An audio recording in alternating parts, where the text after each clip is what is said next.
Bolt your windows. Lock your doors. Check your closets. Look under your bed. And then prepare yourself.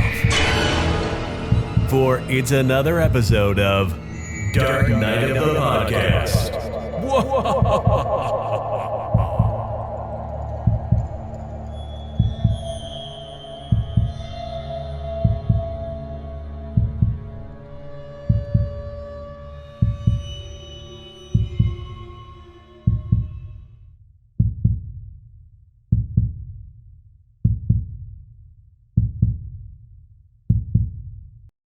This used to be a fun house, yeah. But now it's full of evil clowns. Come on, yeah. It's time to start the countdown, yeah. I'm gonna burn it down, down, down. I'm gonna burn it down. Remember that one, Troy? Oh gosh, who doesn't? It's nearly a top 40 classic, and it has been in my fucking head all week long. You know, well, I have to say that you just put it in my head. I hadn't even thought about that song until you just, this used to be my fun. Yeah, it's Pink. Fucking It's Pink. Pink. It's Pink. Fucking Pink. It's like circa, I don't know. I'm thinking maybe like 2010. Take me back. I mean, come on. Not only when you listen to Dark Knight of the Podcast, do you not get awesome horror movie reviews, you get Pink. You get Nelly Furtado. You get a full soundtrack. We're releasing season 1 soundtrack soon, you guys. And it's a good one. It's a mid-2000s throwback. Yeah. Troy, how's your week been? You know, it's going by fast, which is a good thing. I think part of the reason why it's going by so fast is because I've had to watch a lot of movies in the last couple of days. You know, and we recorded twice this week. We recorded Monday and we recorded today, which we usually only do one time a week. But we did it special this week because, if you were not aware, we just today posted our very first full-length exclusive Patreon episode to our Patreon page, where we discuss the 2016 Halloween, semi-Halloween themed slasher flick Terrifier. So, and we did post a little 5-minute preview, sneak peek on our regular feed. So if you haven't seen that, it's up there. If it sounds like something you like, go ahead, go to our Patreon page, patreon.com, search for Dark Knight of the Podcast, and become a subscriber because you can get access to these extra bonus episodes. We'll do 2 extra bonus episodes a month, and depending on what level you are, you get access to one or both of them. And it really helps us. It really helps us out. It's going to help support the show, help us improve the show, keep putting out the content on a regular basis. Because this is time consuming. There are, minor costs involved in running a podcast. Me and Roger both work first class. I was going to say we both work first class. We're classy bitches. We both work full time is what I meant to say. So this is time consuming. It is very time consuming. Anybody that does a podcast and does it well, in terms of like the editing and everything and keeping up with social media, which Roger does an awesome job at. Oh, stop. That's all him. That's not me. That's not me. Everything you see on social media is Roger. Well, you're the reason that we sound so good, and you're the reason that certain reviews we get talk about the man with the velvet voice. lest we forget that Troy recently got a shout out because his voice is so sensual. Just say it. Hey, if my voice brings all the boys to the podcast, I'm all Let about it be. Here we go. There's enough. My voice brings all the boys to the podcast. But they're like, it sounds fucking good. There you go. Right. It sounds fucking good. I was stuck with the next verse. Speaking of shout outs, we do want to give a shout out to 2 Patreon supporters who actually subscribe to this bullshit. And they are... Why? First of all, guys, why? But go on. But we want to give a huge thanks to Craig Brocken. Yes, thank you, Craig. And Andrew Benoit. I know who you are. Even though you used your first name, I know it's you, Andrew. Thank you so much, guys. And we really hope you enjoy the Terrifier episode and what is to come. Yeah, and I gotta say, just spitting truths here, guys. Do I listen to every episode that we record? Abso-fucking-lutely. Maybe 3 times. I mean, I go through it and I nitpick and sometimes I laugh at my own voice and sometimes I hate it. And there have been episodes I've been like, oh, if only I could have done this differently. If I wish we would have revisited it and done this instead. But I will say the Terrifier episode, from a personal standpoint, is one of my new favorites. And we're giving you quality material here, guys. We're not just BSing our way through a few flimsy episodes for our Patreon supporters. These are quality. Yeah, I think it's really good. And you guys, just to put it out there, if you listen to the little 5-minute snippet I pulled out, it might sound like we don't like the movie. That's not the case. It's just that was the most entertaining 5 minutes that I could find. Well, one of the more entertaining 5 minutes. The whole episode's entertaining, but that was one that gave me a chuckle. So I pulled that out. And you know us by now. We are very thorough in our critiques, and we point out the positive and we point out the negative. We're not going to, gloss over anything. If we have issues with the film, we are certainly going to bring them to forefront, which you will probably see with this episode. Yeah, and this one coming up as well. The one we're about to do that's as what well. I meant with this particular episode. Oh, yeah. Yeah. Absolutely. What a good segue, because let's be real, this is a movie that I was very excited to review upon initial announcement. And I still am. I watch this movie and there's something like nostalgic and fun about it to me, but does it necessarily hold up? Well, that's something we will discuss in this upcoming review. And guys, make sure that you stick around for the whole thing. I mean, of course, stick around for the whole thing, inevitably. If you don't, go fuck yourselves. But if stick around for the announcement coming after this, because it's a good one. Our Patreon supporters did get an early taste of what's to come with our next episode, but I'm so fucking jazzed for it. It's my most anticipated episode thus far out of everything we've done. So please stick around for that, because it's some good news. But right now, in the moment, yeah, it's going to be our Halloween episode, so it'll come out at the end of next week, and I think you guys are going to really be excited for it. Not only the title that we're reviewing, but then the extra little pizzazz we added to it. So stick around, but now it's all about another. We did Hellfest last week. Which a lot of people seemed to, people seem to enjoy the film. A lot of the feedback I got was, yeah, that's a cool film. It's underrated. So we decided sort of to stick with a theme. And it's like these last Hellfest, Terrifier, and now this film, I was making all sorts of connections. I'm like, oh gosh, it's almost like it was like just one big glob of film that had so much in common in terms of, and I'm not talking about plot or anything, I'm just talking about little things that I'm like, oh gosh. Anyways, I'm rambling. We are going to be talking about, with this episode, the 1981 Tobe Hooper. You know Tobe Hooper, Texas Chainsaw Massacre, Poltergeist. Invaders from Mars, which we covered. We are talking his 1981 little teenage slasher entry, The Funhouse. We're talking a film that, for the most part, has a pretty, I'd say, positive reception from reviewers and horror fans alike. And I think, revisiting it, as I said, it's mostly out of nostalgia at this point. Not to say that this film isn't entertaining. It certainly offers quite a lot of elements of this film are extremely entertaining. But as a horror movie, revisiting it, did I necessarily think it held up in the sense of impact it had as a piece of the horror genre? I don't know, Troy. I don't know. I, for some reason, remembered this movie being way more effective as something that's scary. I for some reason I recalled it being so much more impactful as a horror movie than it actually was this time around revisiting it. And that's interesting to me.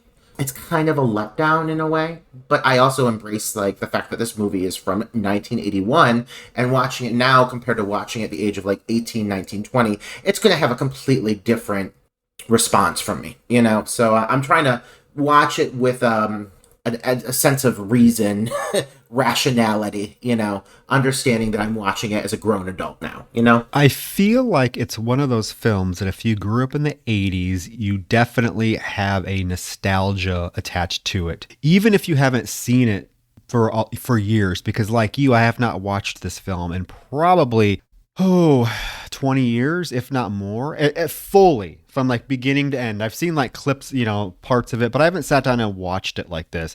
And like you, I had a totally different response to it this time around. I for some reason, I remember it being more violent and scarier, like you said. And I think that's because as a little kid, like I think when I first saw this movie, I saw it in the 80s. I was probably what, 8, 9, 10 years old. And, one of the kind of adolescent memories I have is going to my local carnival and going in through the Funhouse attractions.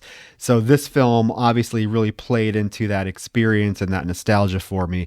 And it always has. It always did when I was a kid, kind of attracted me for that reason. But yeah, reviewing it this time around, or watching it this time around, there's just a lot of it that does not hold up very well. And we're going to get to it. So let's just get right into it. And because I don't know your opinions on this, you really don't know mine. So this is a film we really have never discussed. We usually sometimes discuss the films ahead of time that we're going to talk about. This one we didn't, because we really didn't have time. We went from Terrifier to this. So a few quick notes on the actual cast of the film. A good amount of the actors in this are, to a certain extent, veteran, but they don't necessarily have any amazing, huge credits that come to mind. One thing I did want to acknowledge is that Cooper Huckabee, who plays Buzz, is very hot. Even with his awful 80s haircut, he's still very hot. He's got a great body, so there's that. And he looks roughly twice the age of the other. He does, but God, those arms, my lord, that vein popping. But Sean Carson plays Joey, the younger brother of Amy. Another credit, and he does not have many. He was strictly a child actor. But another credit he has on his resume is another 80s classic, Something Wicked This Way Comes. Oh, yeah. And that is a movie, if we're talking striking nostalgia in me, it's stirring my soul a bit, that's a movie that really comes back to mind. So connecting that actually kind of, I think, enhanced the experience for me, just seeing this kid, because it brought back all these memories of another movie that I really remember enjoying. But yeah, the cast, for the most part, does fairly well, I think. The actors are pretty capable, especially some of the dialogue delivery. Very natural for the era, the early 80s. While I don't necessarily like the character of Amy, I think the actress, Elizabeth Berridge, is very natural in the role. That doesn't mean her character is in any way likable or makes good choices, but she's very natural. The whole cast, I would say, across the board, good at the roles they're playing. Are they written well? Not necessarily, but they're likable for what they are. But it's an 80s slasher, an 80s slasher flick. So I can be an early 80s slasher flick, an actual one from the 80s, not one from a couple years ago trying to be an 80s slasher flick. This is actually one that came out in the 80s. And I agree with you. I think the cast is pretty engaging, although, they try to build up a lot of characterization for these two couples. And even though they're on screen a lot of the time before anything like major happens, I still don't really feel a connection to any of them. There's just something off. I agree. I don't, you know what it is? You know what it is, Roger? I don't think any of them have chemistry together. I agree on that. There doesn't seem to be an established, if you compare this film to the chemistry that the cast of Hellfest had versus this, these actors, just even though they're good, they seem to be like just going through the motions of the characters. There's no real connection. They don't seem like they're really friends, like they really know each other that well. They're really dating. Like, I did not buy what for one second the blonde, what's her name, Liz, was dating Richie, and that Buzz is a teenage boy that's into Amy. It just none of it came off as being a real. There's just no chemistry. That was my thing. Yeah, I agree on that, and that's something I think that we see. In many ways, this film is paced awkwardly. It spends a lot of time for build-up and story, but still manages to not give us really any reason to care about these characters. I think the main issue takes place over one night, and I just think that they wait so long for really anything of substance in the sense of a horror movie, anything to happen, that by the time it does, it feels like they're really rushing to get through the horror elements of the movie. And so it causes a really strange pace, and that for some reason makes the characters seem less genuine, less in the moment. It feels less authentic. in some of these scenes. Again, doesn't mean that these actors are bad. I think they're good actors, but I do feel that the movie itself doesn't do them any favors in how they develop. This film is one that had a severely larger budget than the Texas Chainsaw Massacre. Texas Chainsaw, I think, was made for like 140,000, something like that. This is 3 million. And to a certain extent, it shows. The locations look great. They've got this massive carnival that we're going to be spending the large majority of our movie there. And for the time, though, the Funhouse as well. So the money was definitely put to use. But I also find it very interesting, Troy, that if you boil it down to its basics, this and Texas Chainsaw Massacre tell a very similar story. Yeah. A very similar story. I mean, like, obviously there's no chainsaw. There's not necessarily any cannibalism. But you've got a group of kids who go to a property they're not necessarily supposed to be, encounter a family that's kind of running some dirty business, between the barbecue, the cannibal barbecue, and what's been going on with this traveling carnival. And then they make enemies with the family, and they have to survive and defend themselves. And I think Chainsaw does it way better. But this movie is still fun for what it is. And so, yeah, we let's get into the meat of the story, Troy. The film opens. I do like the opening credits with the different Funhouse characters. That's something that I remember during Halloween, and it brought back a lot of nostalgia. I'm going to use that word because as I put my Blu-ray in and pushed play, and the credits come up, I'm like, oh shit! It brought me back to being like, I don't know, an 8 or 9 year old watching cable TV during October, and the Funhouse was one of the movies they played, and just seeing the credits. I love the opening credits with the different Funhouse characters. It's very similar, like the Halloween 2 opening credits, but instead of a jack-o'-lantern, you get the different Funhouse characters. Very, very cool. Of course, the carnival-y music adds to the whole feel of the film. And then we get an opening scene where Tobe Hooper basically gets to try to be Alfred Hitchcock and John Carpenter at the same time with this opening scene, because it is a teenage girl, Amy, who we find out later is our protagonist. And right away we realize, hey, this girl isn't afraid to show tits because we get boozles right off the bat. So, which is kind of unusual for your final girl in the early 80s to show boobs right that quick. But she does. She gets in the shower, and then we get a POV shot of someone creeping through a bedroom. And there's all these like Wolfman and Frankenstein posters on the wall and all these ornate masks and stuff.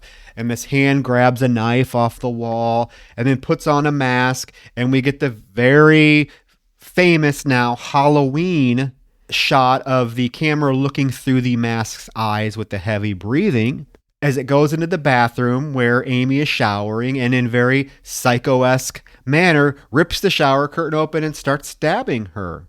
And all I could think about was, oh gosh, Tobe Hooper was probably just rubbing his little hands together, getting to recreate the opening to Halloween and Psycho all in one.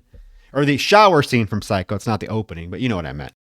It's very obvious because it's so blatant. It almost seemed, it had to have been intentional, because the kids, first, the POV shot is the Michael Myers shot, like, dead on. It's through the mask. You're walking down a hallway towards a bathroom, and you just it looks identical. Yeah. And then the Psycho shots are also almost identical, because the knife he specifically stabs towards the exact same area of the stomach, and it's got to be done with a wink to the audience, and I think that's why it's passable for me, because like it's so obvious it had to have been the case. He knew what he was doing. Oh yeah, I don't have an issue with it, because It is so blatant. Like, I feel like you could put the scene, you could put the mask scene, the Michael Myers clown mask eyes, and this scene together, and it would match up almost perfectly. I think what it was is, Tobe Hooper during this was coming off of the Texas Chainsaw Massacre as being called one of the next great masters of horror. And so what better way for him to kind of give a little nod to that than to recreate two of the most iconic scenes in horror history up until that point. So I really think it was intentional. It's fun. The only thing is, it ends up being, it's not obviously a psycho killer that's stabbing her. It's her annoying little shit of a brother named Joey, who is literally the brattiest. Okay, I'm going to get there, but this kid, I hate him. He should have been hit by a train right away. Well, Troy, I got a big issue, and it's something we've been seeing a lot lately. Unnecessary character. Well, no, aside from unnecessary characters, what is with these young punk male characters in these films being so okay with putting themselves in situations in which they're seeing their sisters topless? Like, I mean, I'm sorry. As a child, the last thing I'd ever want to see is anybody I'm related to in any form of nudity. And these kids think it's hilarious. Well, not only is he seeing her boobs, he's seeing her pussy. I mean, she's in the shower and he's literally stabbing down right towards her vagina. And I'm like, okay, knowing that this is like an 8-year-old boy, this is really fucking disturbing. Yeah. Yeah, and just a little cliffhanger for all you listeners, so you know what's coming next week. Next movie features another child sneaking in at their sister and seeing them changing as well. So just try to rack your brains and figure out what that is by the end of this episode. But yeah, it's disturbing. Obviously, Amy gets very angry, and I don't blame him. She chases him down. He like hides a doll in her bed so that when she thinks it's him, so when he flips the covers up and there's like this puppet doll with like a knife sticking out of its head with fake blood. And I'm like, this kid is a fucking psychopath. Why isn't this kid have his own fucking movie? Because he's going to be a mass murderer here any minute now.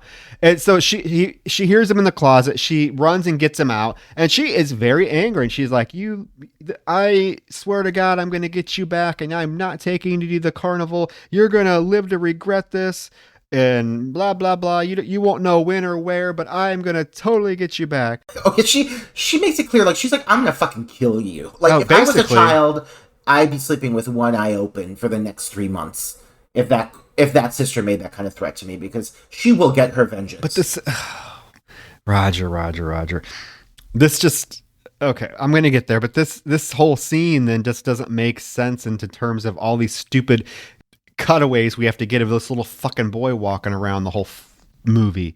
Anyway, so Amy gets dressed finally in a sensible flower skirt and blue blouse. She looks nice, looking like a... Yeah, she looks great. And I like the costuming for the leads in this movie because you can tell every single one apart.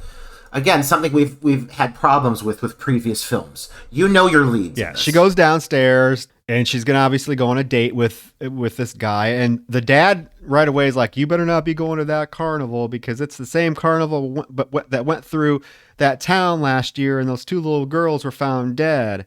It's the same carnival from Hellfest. It's the exact same one. Well, you know what? Here, we're going to get there, too, because there's something very similar to Hellfest that I kept thinking throughout this whole movie.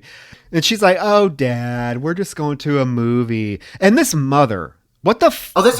Both these parents are fucking miserable. What is the deal with the mother, though? Oh my God, she hates her children. She must be... I feel like there is, like, scenes cut out of her being, like, an alcoholic pill popper. Yeah, I've never seen parents in a film who care less about their children. Like, honest to God truth. I mean, this family, you say nobody has chemistry in this film. Let's look at this family structure. They hate each other.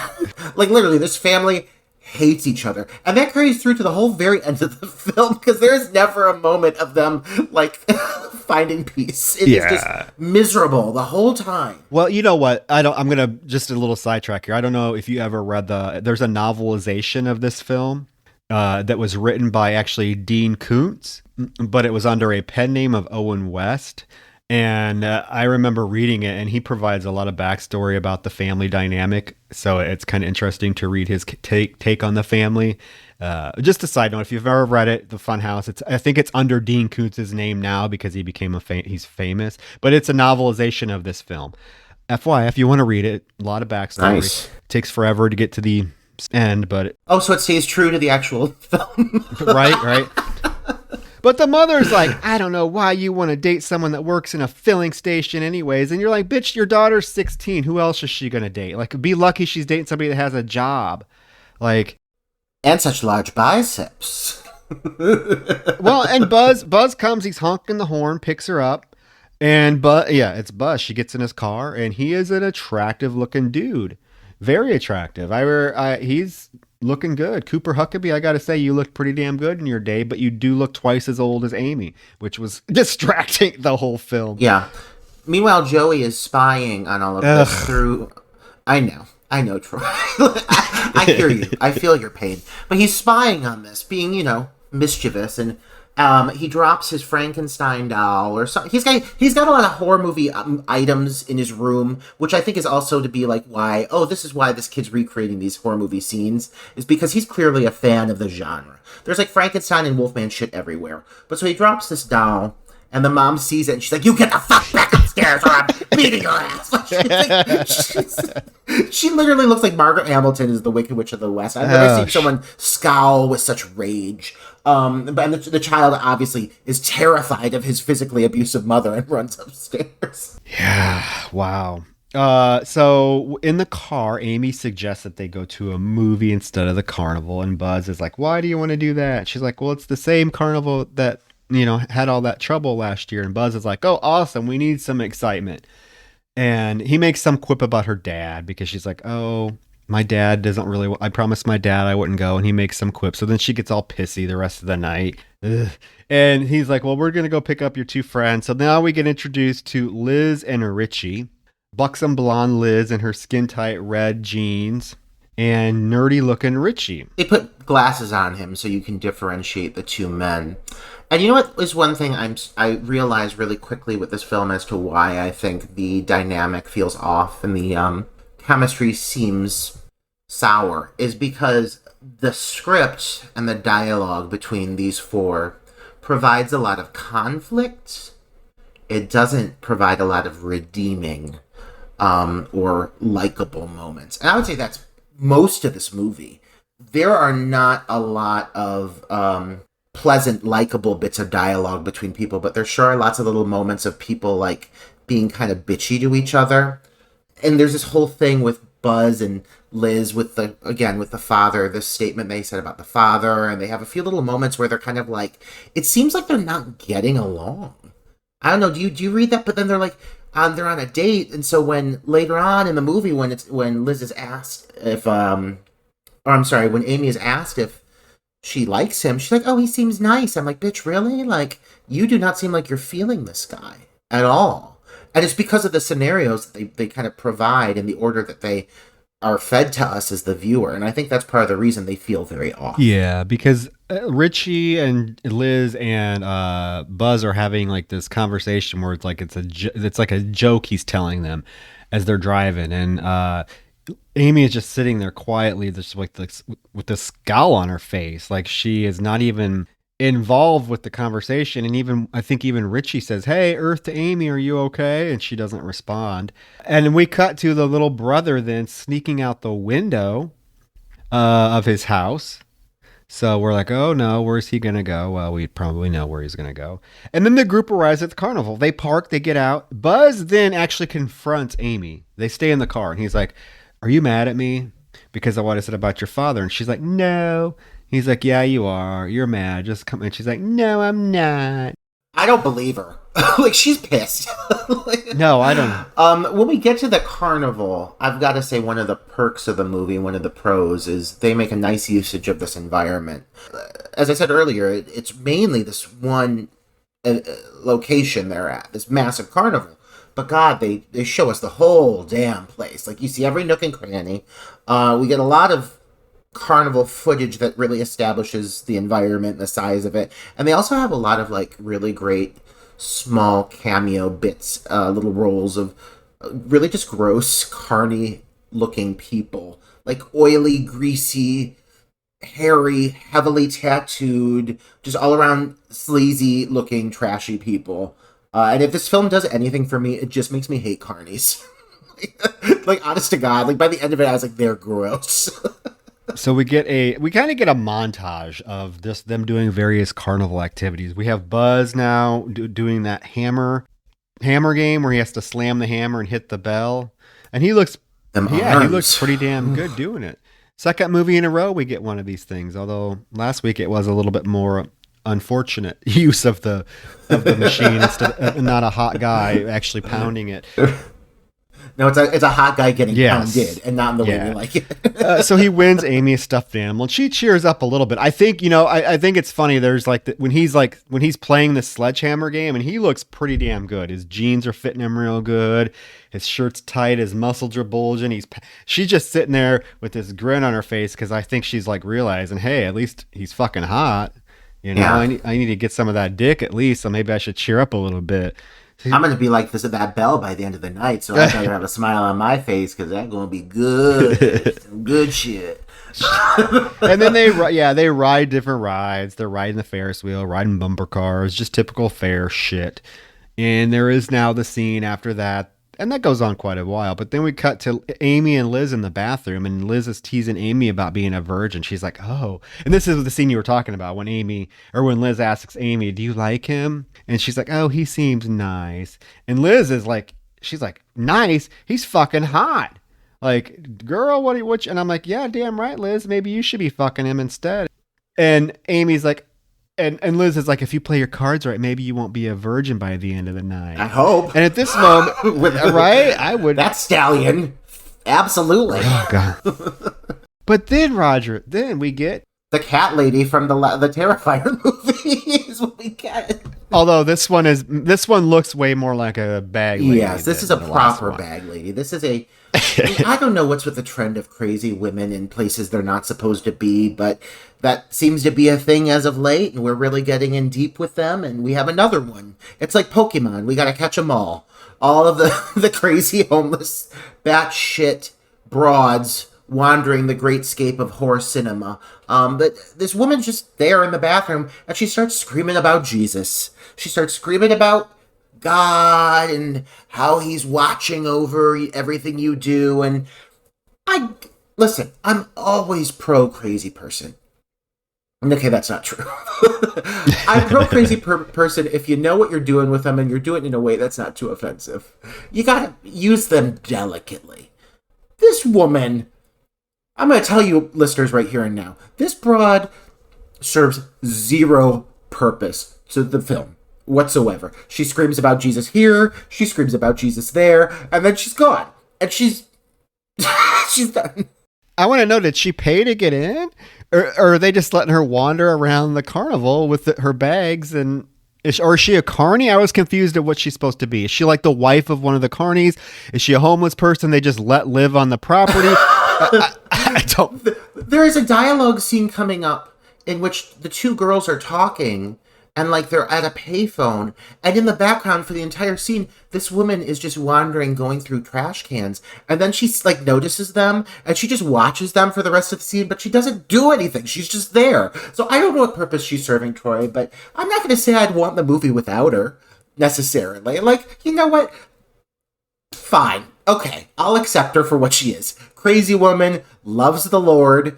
That's all there is to it. And she's a nosy bitch because she goes in the stall to go to the bathroom, and Liz and Amy are talking about, girl, and Amy's like, how do you know I'm saving her virginity? And you hear the old lady from the stall, God's watching you.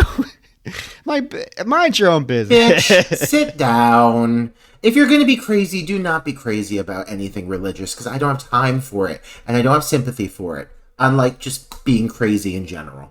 So okay, so she's from one random scene to another, because now we get the little boy, this little brother walking down the street, the middle of the night. This has to be like what, 11 at night? Yeah, it's obviously late, and he's walking down. Like this is how children get abducted. but he's walking down an open street, But this is the scene where the guy pulls up next to him in the pickup truck, and it's like, hey, little boy, you want to ride? And he doesn't say anything, and it's like, I said, do you want to ride? And then pulls a shotgun on the kid. And I think it's like a fake shotgun, because it makes like a pop noise when he fires it, and then he laughs maniacally and drives away. But regardless, like the child is obviously traumatized by this, as any child would be, and it's like never addressed. Like, it's never addressed that this man just, like, threatened a kid.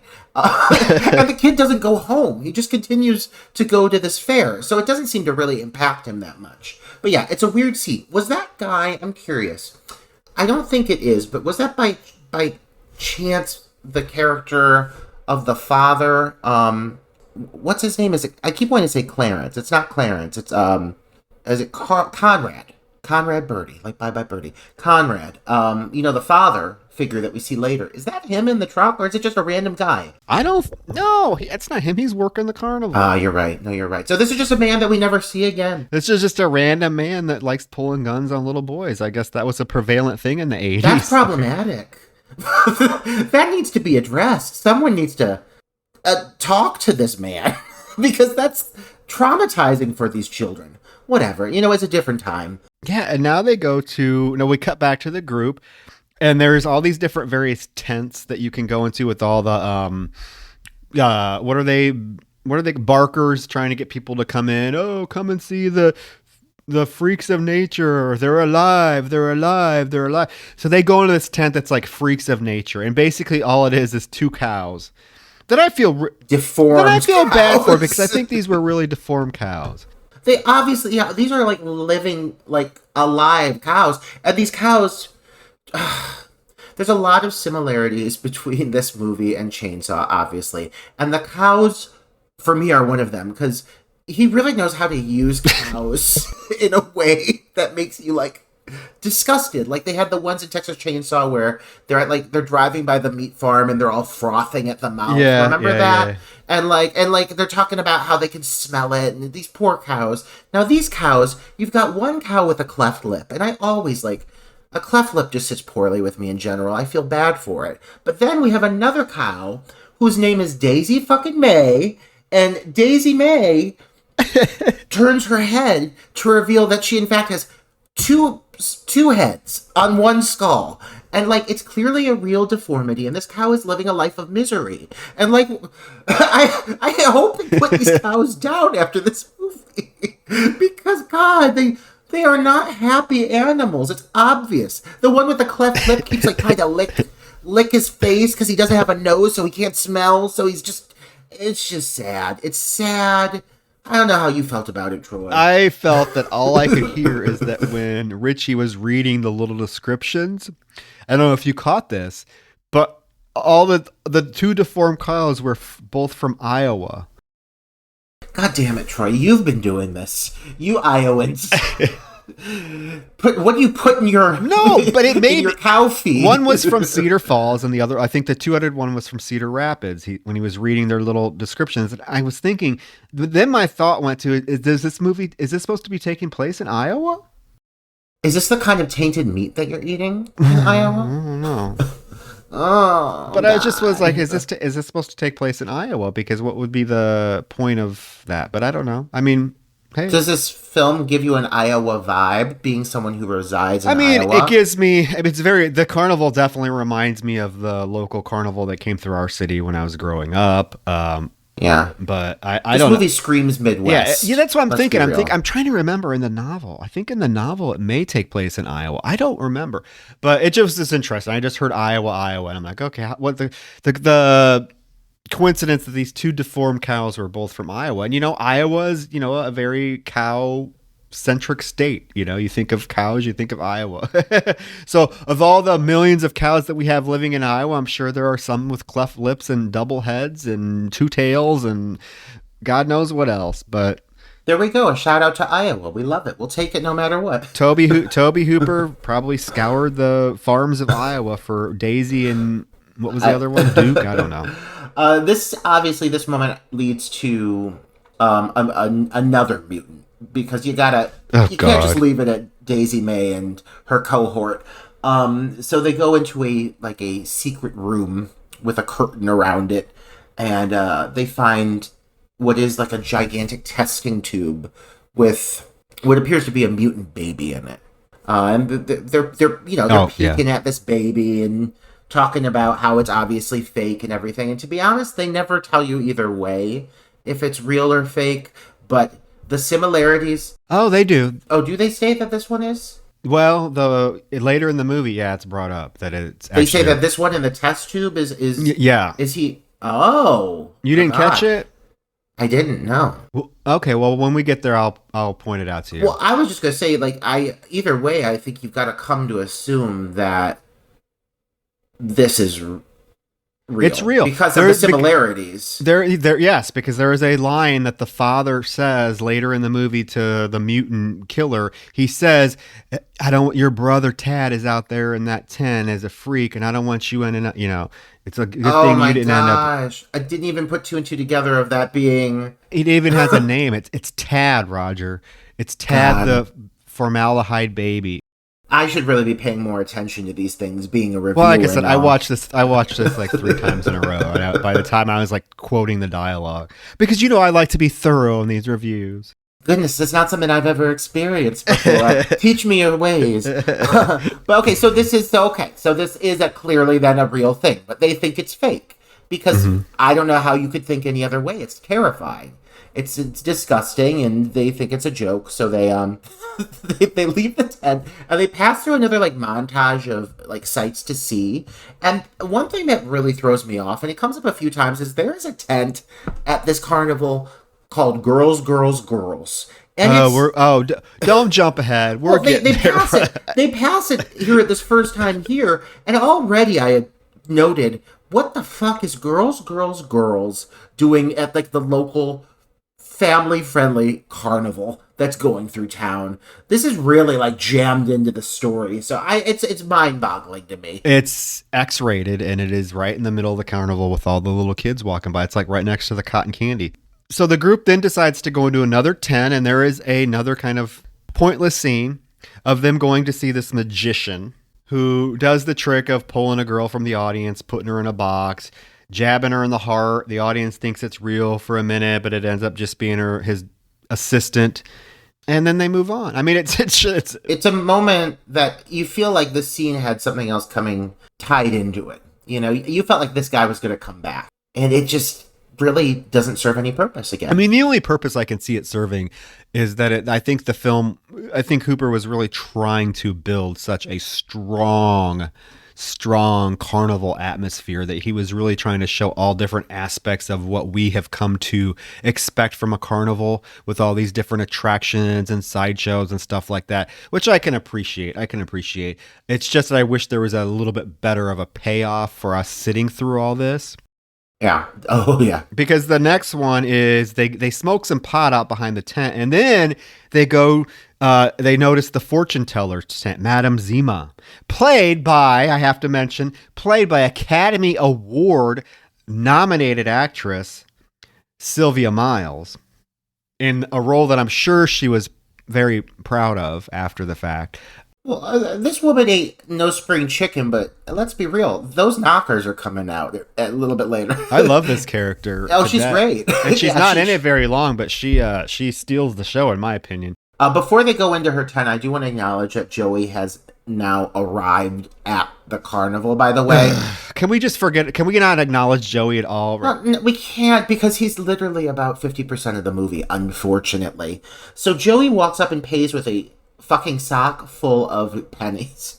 And if I were the broad working the ticket counter, I'd be like, you can go fuck yourself, child. There's no way I'm counting. But why are they letting a little kid in? It's after midnight by this point. Okay, it has to be. Because Buzz picked Amy up at 9:30.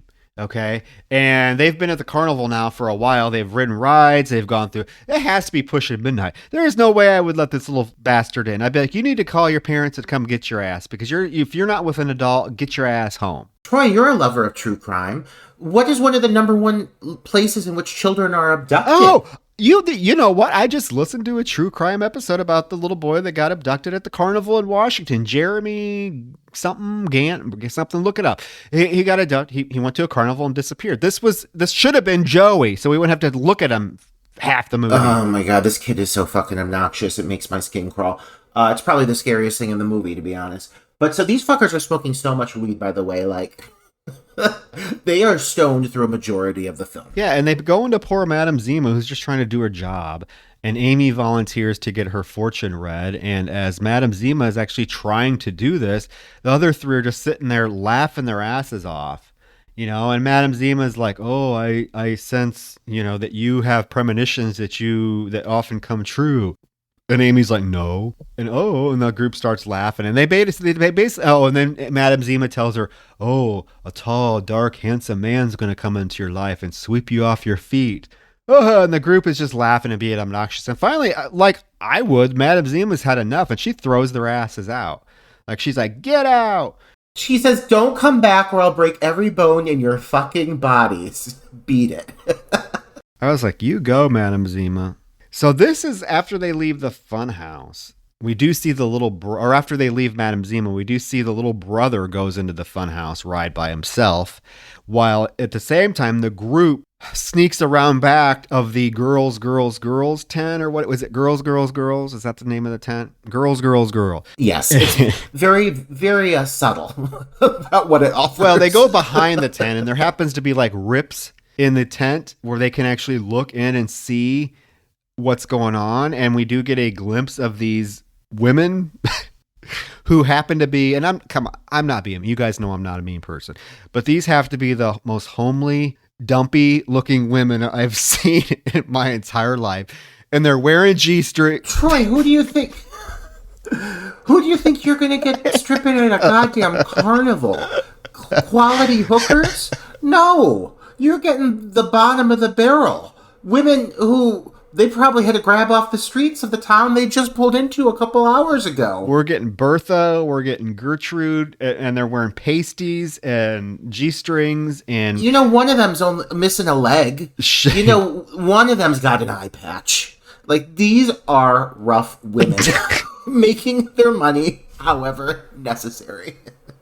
But they're watching, and unfortunately we are too, until Liz has to go and find her own hole in the tent to look through, because they're not sharing, they're not letting her look. And she runs into this old man who's like looking at through one of the holes, and she's like, I was like, this is the point where I kind of liked Liz up until this point, but she's like unnecessarily like aggressive and rude to this old man, and he's basically just doing the same thing she is, and she's like, you old sick bastard, get away from me. And I'm like, Liz, you're kind of being a bitch. Like, this poor old man's just trying to get his jolly off. If he wants to look at these dumpy women on stage, let him. He ain't hurting anybody. No.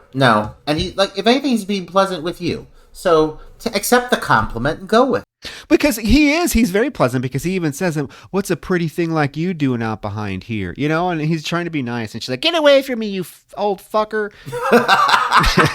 He waddles away. He does waddle away. This eventually, like, this all culminates, them prowling around, stoned and mischievous. It all culminates in Richie coming up with a scheme that the four of them need to spend the night inside the Funhouse. The Funhouse that Joey has recently ridden a cart into, though they did not notice this. So Joey's going through it as they're coming to the terms with the fact that they want to go into this Funhouse and apparently spend the night. Because apparently that's a good idea. I don't know who, even at their most mischievous or stoned or belligerent, I don't know who would possibly find this to be a reasonable idea. I mean, for comfort value alone, where does one sleep? Well, where are you going to go to the bathroom? And where are you going to, I mean, yeah. And I was thinking, not only that, like the obvious questions about why would you want to stay in the funhouse and how do you get these two girls to agree to it? To me, this is the point in the movie where, like, it makes, like, the Liz character, as we've seen her up until this point, I don't think would have agreed to do this. You know what I mean? Based on what we've seen. But she very freely agrees to do it. Yeah. Because they go, Liz and her both go and call their parents right away. And, like, Liz tells her her parents she's staying at Amy's. Amy tells her dad that she's staying at Liz's house. And that's the end of it. They're like, oh, yeah, let's go do it. Whatever. And old girls in the background going through the trash the whole time, like we talked about. But yeah, I wish they would have spent more time, like, developing the who, what's, and whys of all of this aspect over, like, maybe some of the meandering around the amusement park for shits and giggles. Just because it's not like they've been through the amusement park yet. It's not like they've really experienced enough of this to have motivation to do this. It's really like this kind of spur of the moment idea that comes up, and everybody seems okay with it. Yeah, it would be a perfect moment for, like, some conflict. For, like, one of the characters, like Amy, to be like, no, absolutely not. This is a dumb idea. And the group having to convince her to do it, so that there is some sort of, like, rationale for why they want to do it. I would have loved to have a little bit of character development here where one of these characters is smart enough to be like, no, this is a stupid idea. What if we get caught? What if this happens? But no, they freely agree to do it without any sort of hesitation or anything like that. And it just makes no sense, especially for the Amy character based on how she has been portrayed, because just an hour ago in the car, she was pissed because Buzz was taking her to the carnival when she asked him not to. But now you're going to stay the night at the carnival in a goddamn funhouse of all places? I don't know, but they do. So they get on board the funhouse, which has this like this guy in a Frankenstein mask is like the one that's running the funhouse. He's putting the people in the little cars and getting them to go. This fucker is so suspect from the moment you see him. Like, he walks with a very awkward gait. There is drool hanging from the mask, like the mouth of the mask. Like, it's very obvious there's something wrong with this person. Without even giving any backstory to this character already, the Frankenstein stands out as being suspicious right off the bat. Well, the Frankenstein, I can tell you, is not very observant, because he puts two couples in two separate carts, lets them go into the funhouse, and then sees that they don't, like, he's standing there the whole time, and the carts come out empty, and he doesn't bat an eye. Well, he kind of like looks at them and just kind of shuns it off, like, it's okay. As we come to learn, I wouldn't be surprised if this Frankenstein had some form of severe brain damage. Because it only makes sense. But at the same time as Frankenstein's there, we have the brother Joey, who's standing across from the funhouse eating some popcorn, watching, and he sees that his sister never comes out of the funhouse. So now he's all concerned for some reason. So now the movie, let's just fucking address the big blue elephant in the room. Now the movie becomes partially a story of Joey becoming like a central character who's like sleuthing. Over the course of like the remainder of the movie, it's Joey's sole purpose to figure out what's going on with his sister, and it adds a really like blasé side story to what could be like a potentially suspenseful horror movie at times. I feel like, man, having this side story proceed from here, having him be so focal, really cut down on some of the moments that should have been beefed up moving forward. Because I'm going to tell you right now, at this point, there should be some horror in this movie, and there's not. And it remains that way for some time. And we lose out on a lot of potential scares because they devote too much time to this storyline. I don't understand what his fascination with his sister is. Like, I don't get it. I don't get a little 8-year-old boy like being that fixated on what his sister's doing that he's going to sit there at a funhouse at a carnival all night, to the point where he's sneaking around after it's closed to figure out what she's doing. Like, that just doesn't make any sense, especially when she just yelled at him earlier in the film. But he sneaks around, and there is even a point where he's like walking around like in the pitch black, and the bag lady like jumps up from the ground, like she's kneeling on the ground, and she like jumps up at him like, yeah, she's like, ah!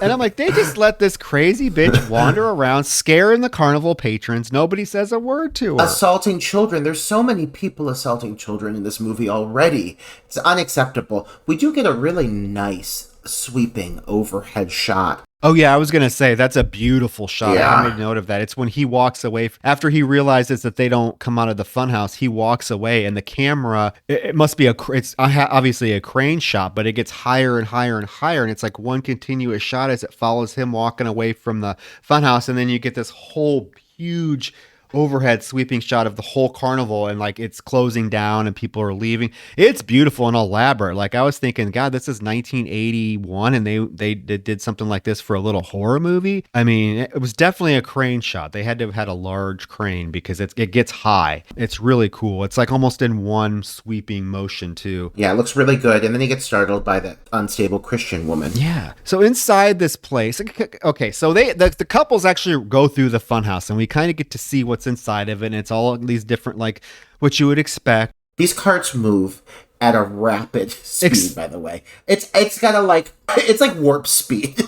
They go so fast, people are going to get whiplash. Can we also acknowledge like how huge this funhouse is in the inside compared to how it looks on the outside? Yeah, it's like a 4-floor with a basement, which I don't understand. There's stairs there. It's huge. There's different rooms, but from the outside, it looks like your typical little trailer type funhouse that you'd see in a traveling carnival. Yeah, it is. It doesn't really fit what you see from the exterior. And the first thing they do, like, once they get inside is they all just start fucking making out within, like, laying around the setting of this haunted house, or of this, like, fun house, which is like a horror-themed fun house.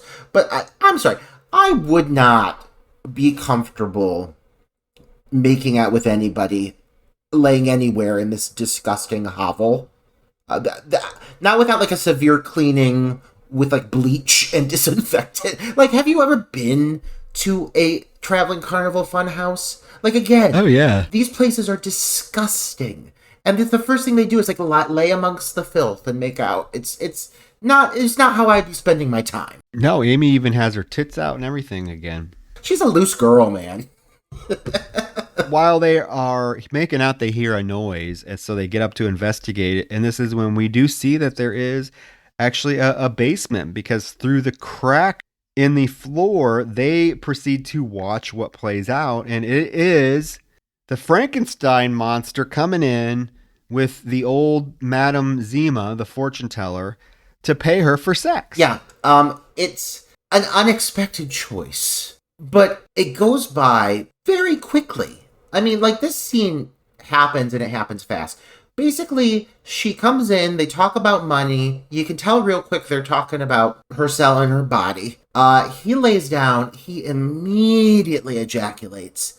Which honestly is not her fucking problem. I'm sorry, she earned that money. She agreed to it. There should have been a contract, though. Like, let's be real. But at the same time, she doesn't even get to touch it, really. It happens within seconds. She's like, oh, does that feel good? And then she like, oh, apparently it did. And then she's like wiping her hand off with a towel. But he gives her $100. But he feels that he, like, did not get $100 worth of services, which, again, there should have been a contract, but that's neither here nor there. And so he gets immediately irate. Which, again, this individual in the Frankenstein mask, like, you'll come to learn there's definitely several things wrong about this person. And I dare say that he is not of the best state of mind. So for her to be agreeing to fornicating with this person, I'm sorry, you knew that there were risks.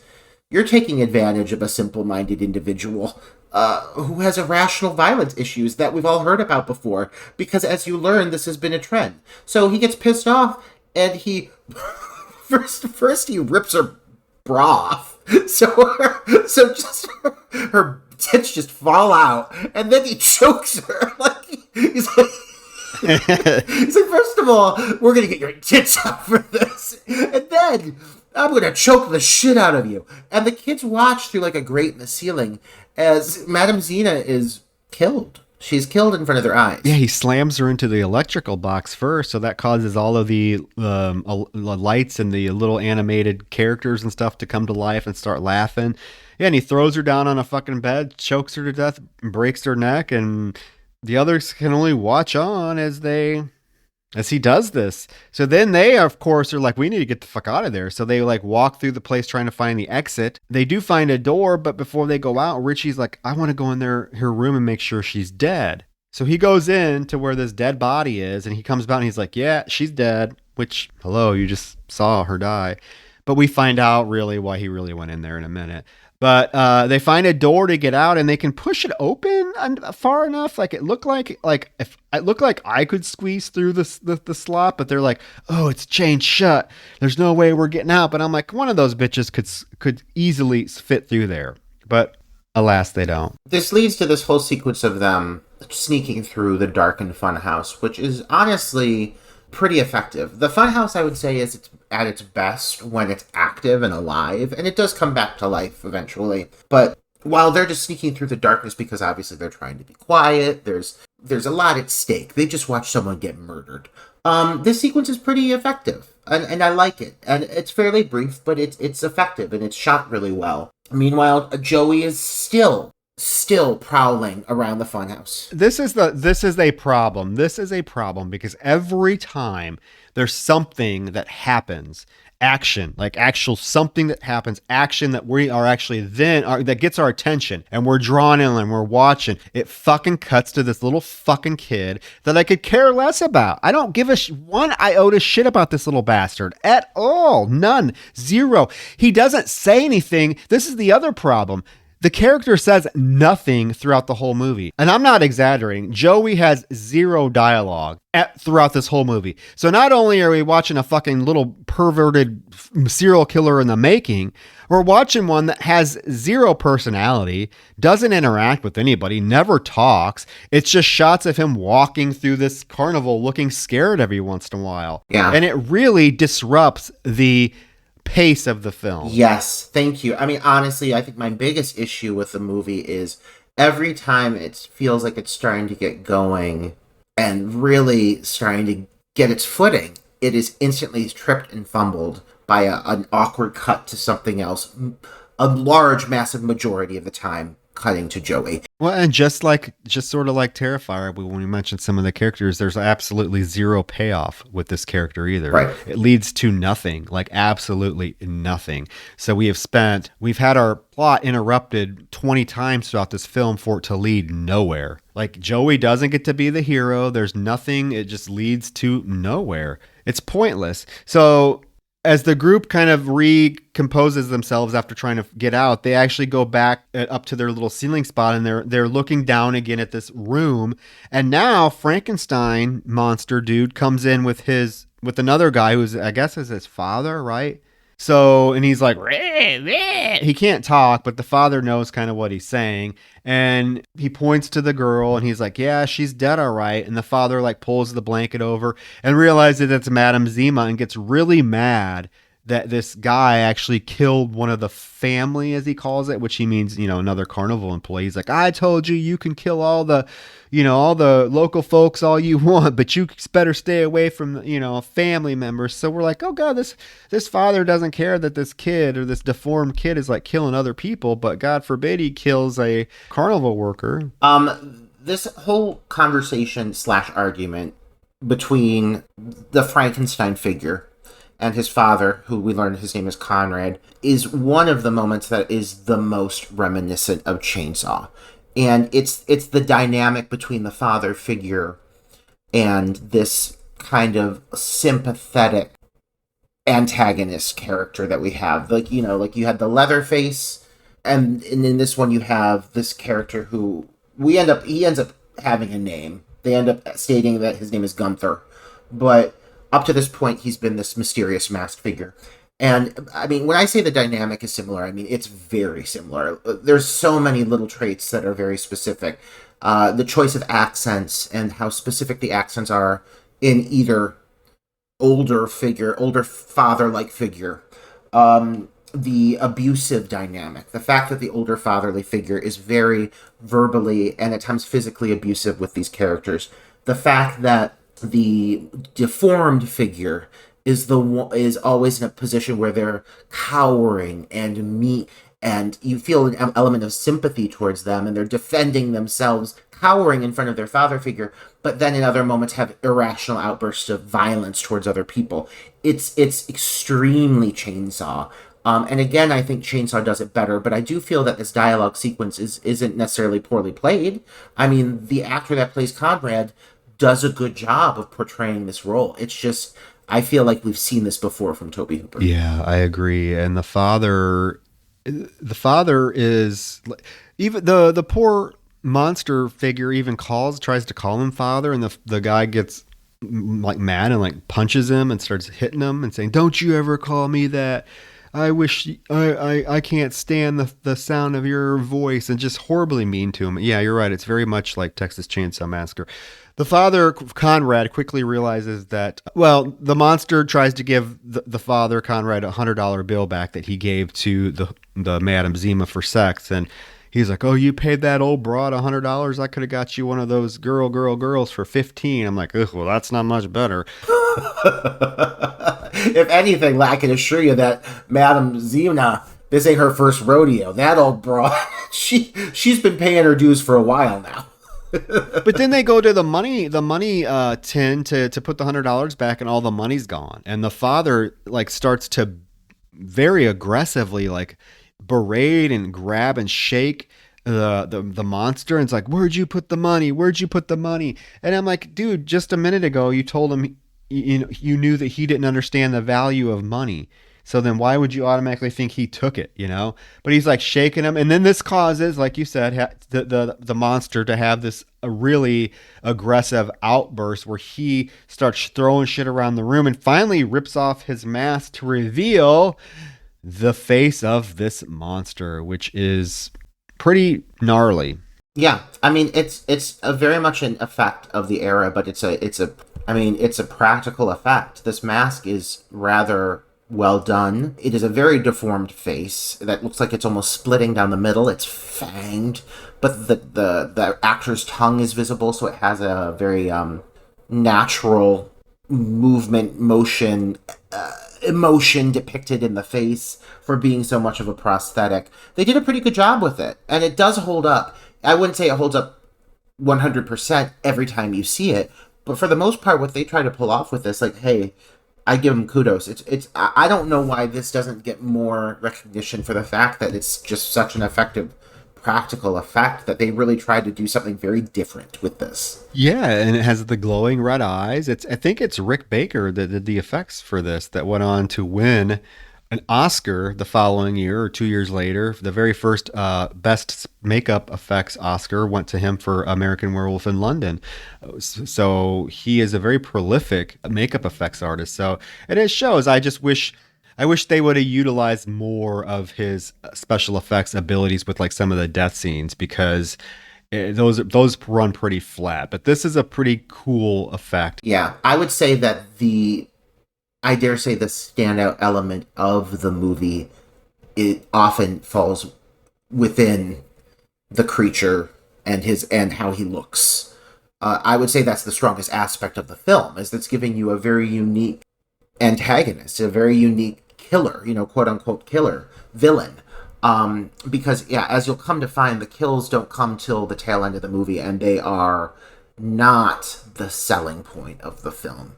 But so, yeah, you have this huge moment where he's flipping out and freaking out, and the kids are finally getting a view of this creature for what he is. I do want to acknowledge this whole thing you mentioned with the fact that the money is missing. As it comes out, we learn that it was stolen by Richie. I understand, in the sense of moving the story along, adding that extra layer, did not do the characters any favors. Already these kids have made some awkward, kind of stupid choices. They're kind of punks. And this did not help the likability factor for them, Yeah, it's like the motivation for Richie to steal the money is never really explained. It's just like he went in that room specifically to steal the money. It had nothing to do with like wanting to see if this lady was really dead. So here you just watch this woman be strangled to death, and your first thought is to, hey, I'm going to go steal all that money that's in that, cash box. Like, that makes you a shitty person. There's no way around it. Period. Well, that, and also, like, in the sense of, like, the motivation of the characters, I can see if they really needed this as, like, a tool to make them fall victim. But they did. To the killer. But the fact of the matter is there's already motivation. They witnessed a murder. This thievery doesn't add anything. There's already a reason for them to be targeted and hunted down. So it's not really giving you anything more other than just giving these giving you the audience more reason to dislike these characters. Well, we already know, but here's the thing, Roger. We already know that the monster is a killer. I mean, we already know that. It's been established. We just saw him kill Madame Zima. We've already heard that this traveling carnival has a history of people showing up dead. We honestly don't need to know why these teenagers are being hunted and killed, because we know that this thing is a killer. That's all we need to know. So yeah, adding this extra thievery part of it just really wasn't very necessary at all. And in the meantime, Richie also drops his lighter through the crack, and it falls on the floor right in front of the father. So now they are made aware that there's someone watching them, and the father tries to coax him down and is like, hey, come down here. We just want to talk. I got your lighter. I want to give you your lighter back, and then he like gets a little bit more threatening by saying, you're trespassing, right? If you just come down here, nothing will happen. We'll just make amends. And then he's like, well, you'll have to come down eventually because there's no other way out of this place. So now they're made aware that there's someone in the funhouse, which leads to what's it lead to? It leads to a cut scene with the brother still walking around. Let's be real at this point. What the fuck is the cherubic Joey possibly going to do to assist? Like, the stakes are too high. But this kid is determined. He's hunting around like he's going to be capable of solving some mystery. He's like 11 years old. And the antagonist is a dangerous monster. Like, we don't know. We still don't know what his motivation is, though, because he never talks. We don't find out why he is so obsessed with finding his sister.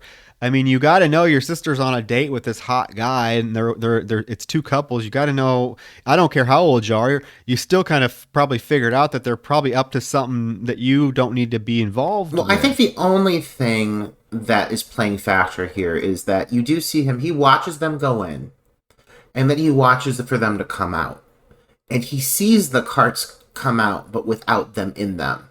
So, and he was just on the ride. Joey went on the ride. He knows how it goes. So I'm sure instantly there's a reason to be like, okay, this doesn't make sense.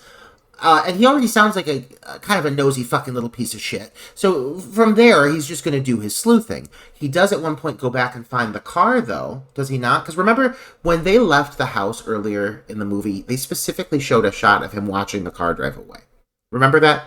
Yeah, he goes to try to get in the car. He finds the car, but it's locked. So yeah. he knows, I think, that something is up, but because he's a dumb fucking kid, choosing to, instead of, I don't know, getting the authorities involved or something reasonable, he's taking it upon himself to figure things out, which is a horrible idea. Yeah, he does go to the funhouse and looks under it, and there is an effective jump scare. He pulls up the curtain that's like under the base of the funhouse, and it's like looking under it, and then hears like a dog bark, turns around and looks, and then as soon as he turns back, like the monster grabs him. It's pretty effective. He gets away and he runs. He gets away, runs, but gets caught by one of the carnies, and then it cuts back to inside the funhouse. The lights come on, and everything's like, all the animatronics are like going full force, laughing and scaring the kids, and we get a scene with Conrad, the father, is basically blatantly telling the monster that he wants him to kill the kid. He's like, I'm not asking you to do anything you've never done before. Just get this done and get the money back. And Gunther seems like he doesn't want to do it, which I do think is an interesting choice, because I do think Tobe Hooper does do well having a sympathetic antagonist. I like that aspect of his villains and how he develops them. There's always an element of sympathy. I'm very thankful at this point that the Funhouse has come back to life, because I think it needed it. I think that the Funhouse, while effective in shadow, is way more exciting when it's alive. Especially because the movie moves so slowly. And there's at this point, there's been a lot of conversation pieces, a lot of dialogue between characters and between Conrad and Gunther already. I mean, they've had a couple of scenes together, but they are dialogue-heavy moments. So it definitely adds to the story to have the Funhouse become a major playing factor in the film again. Because the pacing, aside from this, has been pretty sluggish, in my opinion. Well, I think this is right here is the point it picks up. Once the killing starts, it picks up pretty fast, and it goes pretty fast. It just takes forever to get to the killing, because as the group is sitting around, Richie is telling some story to the group about, like, he was locked in the closet by his brother, and he was scared to get out because he thought, what if his brother was like waiting for him on the other side of the door instead of just like locking him in to scare him? So he just sat in the closet. At the same time, this skeleton like drops down from the ceiling in kind of a jump scare, and they all scream and get up, except right away there's this rope that is dropped down from the ceiling where the skeleton dropped down. It goes around Richie's neck and proceeds to pull him up into the ceiling. as the group is kind of trying to grab at him and trying to get him, but they're really kind of helpless. They can't. He gets pulled up way into the ceiling. And that's our first real like horror element that happens. And then what happens after this? It cuts to it cuts to fucking Joey, let's be real. But I do want to acknowledge with this moment, it does start off a trend of violence-free murders, as I call them, which is one of the least satisfying elements of this film. The sequence is cool because when he gets pulled up to the ceiling and all of his money goes flying. You see all of the dollar bills fluttering down. Yeah, that is cool. But that, I mean, it is what it is. Like, you see, it almost, honestly, Troy, like, was this movie, and I should have looked into this, was this movie PG-13? Like, or was no, there was not even PG-13 at that time, I believe. But, like, what was the rating on this film? Because I'm assuming it was rated R. It sure doesn't feel, like, I mean, like, it feels like they really, it feels like they almost like they My Bloody Valentine'd it. You know what I mean? Like, it seems like they almost went in and cut the horror out of it. Because, man, for being a horror movie, every time you have a moment that could build up into something bigger, like you said, it cuts over to Joey. It cuts away. And I can't remember when the rating system changed. But I think at that time it was just PG and R, I believe. Yeah, I would assume just because of, like, the sexual content of it. I mean, the hand job scene alone in the early 80s would have gotten an R rating, even though it's not graphic at all, but it's very heavily implied that what she's doing. I think that would have given it an R rating right away, but I don't know. That's a good question. The gore in this film is non-existent, and it is something to ponder why he made the choice to make the film virtually gore-free when this was in 1981, which was basically the pinnacle of your 80s teen slashers. You know, Friday the 13th had just come out, My Bloody Valentine, these gore-heavy films, and now he makes the choice to make this very much a sanitized, almost violent-free film. And I wonder if he was more about trying to play up the suspense of the film, but then the film isn't even that suspenseful. But after this scene, after Richie gets pulled up into the ceiling, we cut to Joey in a trailer with the carny who rescued him. Now his parents are there. And the guy is all giddy about, like, oh, I washed him up real good for you. And it's like wiping him up. Kind of pervy. I don't know if you got that vibe. And the mom is like totally cold and indifferent. She's like, oh, yeah, poor little thing. I guess we better get him home. Like, what is this mother's deal? Surprisingly, they're not sympathetic at all to the situation. Like, they have seemed so unlikable and detestable this whole film, and this does not seem to help. The father's a little bit better, but God, that mother hates her children. Like, I'm getting postpartum vibes with these kids real hard, especially this boy. But and yeah, I totally hear what you're saying with this carny. Is like he's like gently patting his head, like blotting his head. He's like, well, he hasn't woken up yet. And he isn't talking much. Like, it's very creepy. This child has been targeted by 3 adults over the course of this movie now, and it makes me very uncomfortable. And at this point, we do establish a pacing of going back and forth between this way more rapid. Because now we go back into the haunted house. But they actually take Joey away. Okay, the parents do take him into their car and they leave because we do get the scene with, I think you were getting there, but I just want to point out something, that this is the last time we see Joey. Thank God. Right, but it's spread, like, what they do with this whole moment of the parents finding him is they spread it over the next few scenes. Because you got to keep in mind, there's the scene that's about to happen, it extends all the way through to her seeing them through the fan. Because, you know, there's that whole moment where she sees them. And she's trying to scream to them. Yeah. That's where I was getting. So they're on the property for a minute. You're right. It does cut back. Now it does cut back to, after that, it does cut back to the inside the funhouse where the group is inside and there is a carnival car that comes towards them, right? Yeah. And they see a figure on it, and Liz right away freaks out and she's like, Buzz has found an axe. And she's like, kill it. And as the car approaches without even like looking to see what it is, who it is, he proceeds to just axe it in the head. And of course it's Richie. It's Richie. I'm like, how? Okay, think about it, you idiots. Would the killer really ride a carnival car to come get you? Like, let's be as obvious as possible. Like, come on, are you fucking morons? They're obviously using this as a distraction technique. And you just fell into their three-fingered claws. I will say maybe my favorite shot in the movie is the sequence of after he gets axed in the head. Liz kind of loses her shit. Yeah. And so the cart is like driving along and Richie's just dead in it with the axe sticking out of his head. And she's in the background, like running after him, just screaming, like she's losing her mind. And I really love that shot. And I love that eventually it leads up to a point where she's just standing there, just screaming at the top of her lungs, and the floor falls out from under her and she drops through a trapdoor. Yeah.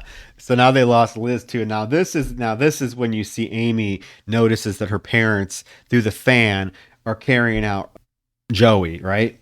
And she's screaming, but they can't hear her obviously because the fan is too loud. There's a really interesting aspect about this because we've been talking about Joey this whole time, and here's something that they did that I think makes him even more unlikable, and I want to hear your thoughts on it. So, yeah, the parents are walking him outside. They sit him on the car, and they're talking to him on the car. And they're like, what's wrong? Something's wrong. Tell us. And simultaneously at the same time, Amy and Buzz have just witnessed Liz drop through this floor. They're hitting on the floor. They're panicking. And there's this massive fan that's ventilating air in from the outside. And through the fan, Amy sees her parents. You know, she sees what's happening outside. So she goes to it, she's screaming, but it's this big metal fan. Her screams are not carrying. But cut back to the car, and Joey's sitting there, and the father is trying to get him to talk. And he's like, what's wrong? And you hear the voiceover of Amy threatening him from earlier, saying, I'm going to fucking kill you. You know, whatever she said, I'm going to beat your ass. Like, they purposely placed this voiceover to me it implies that Joey almost was going to say what he thought was wrong, you know, that he was concerned, but chose not to get back at his sister. Does it not feel that way to you? Mm-hmm. That's exactly what it is. There's no even not even feeling that way. That's exactly what it is. That is what it is. He decides not to tell his parents that his sister could still be in the funhouse because she threatened him. You're exactly right, which makes him even more of a big piece of shit. Because why did we just follow you through the whole movie trying to find your sister, right? And he even has the point where he asks one of the carny workers if they saw a couple. Hey, did you see two couples like on a double date? And the carny's like, do I look like Madame Zima to you? So he's concerned, and we have had to follow this little fucking brat through the whole movie. And then the one moment that he actually could do something, like could culminate in his whole night of snooping around this fucking carnival, could come to this point where you could actually do something. He chooses not to. That's bullshit. That's just bullshit. He's a fucking piece of shit. And you know what, man?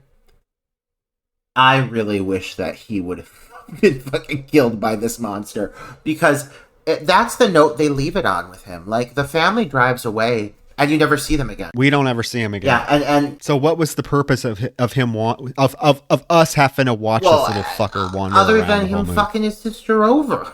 To be honest, like, that's it. Fuck you, kid. Like, that's such a shitty thing to do. And, you know, his whole thing, whereas he's been prowling around the theme park looking for her, his gut instinct is his sister's in trouble. He obviously knows something's up. He's found all the pieces to the puzzle. He also got grabbed, or he saw a monster. What about that? Why aren't we telling people about that? He saw a fucking monster. But nope, chooses to stay mute. So you know what? Fuck you, kid. I hope you get yours in another movie. But, so, meanwhile, Liz is waking up in another ventilation shaft with another fan. And she is, like, coming to in this basically like dead end tunnel, and she sees the shadow of a figure approaching, and of course it's Gunther. Who else is it gonna be? And of course, being that she's a pretty girl, he fancies her. And so she immediately starts offering her body. like this girl is very pathetic. She's just like, please, I'll let you touch me. I'll let you touch me. Like she's just pleading for her life. And apparently she had been carrying a knife with her that she had found as a prop. So as he goes to like mount her to, I guess I'm assuming rape her, she does jab the knife into his back, and he starts making his shriek noise and freaks out, and of course starts slashing at her. This, Troy, is yet another moment in this film that cuts away at the inopportune time. Like, it is another massive letdown of a scene.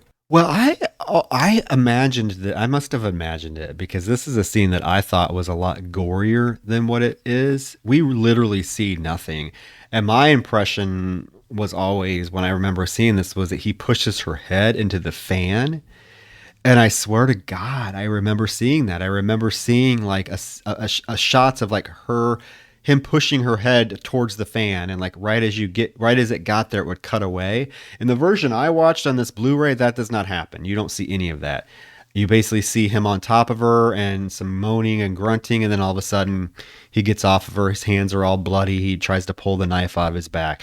So I always assumed that her head was stuck into the fan, and apparently I'm wrong. I must have dreamed that, because it doesn't seem to be the case. Even when we like see her body, we do see a glimpse of her dead body here in a little bit, and it doesn't look like that happened at all. So I literally must have been dreaming that. But yeah, you're right. She's so pathetic. She's like, I'll make you feel good. I can make you feel good. Just like, come on, girl, stand up for yourself. and he's like, this at this point, he has his mask off. It's his nasty face, drool hanging off of his face. And yeah, it's disgusting. Yeah, Amy and Buzz have entered into another level of the... Can I tell you that this looks like the fucking grand ballroom of the Titanic? These I love at it. the end. But this thing is not that big from the outside. Oh, I know. It's absurd. This, like, the set...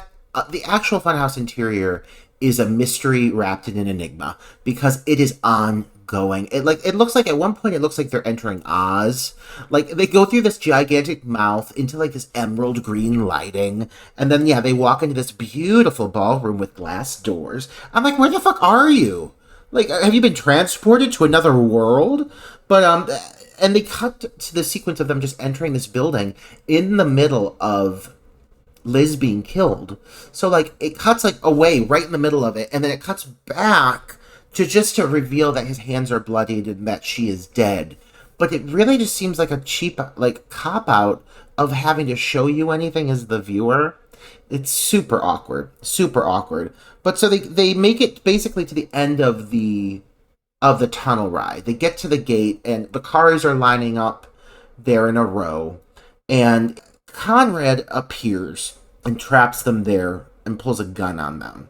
And we get another fucking chunk of dialogue where he's making threats and so forth. And as he's talking, Richie comes around the corner in his little cart. I mean, I don't know how long this fucking ride is, but he's been traveling this entire time through this fucking funhouse. So he appears with his axe sticking out of his head, and it distracts Conrad for a second, long enough for Buzz to reach for the gun. And that transitions into a struggle sequence, basically. The pacing kind of picks up for a moment, thank God, because Conrad, at first he gets the best of him until Buzz manages to spear him through a sword prop being held by a knight in shining armor. And this provides for what I would say is like the only actual kind of cool gore effect in the movie.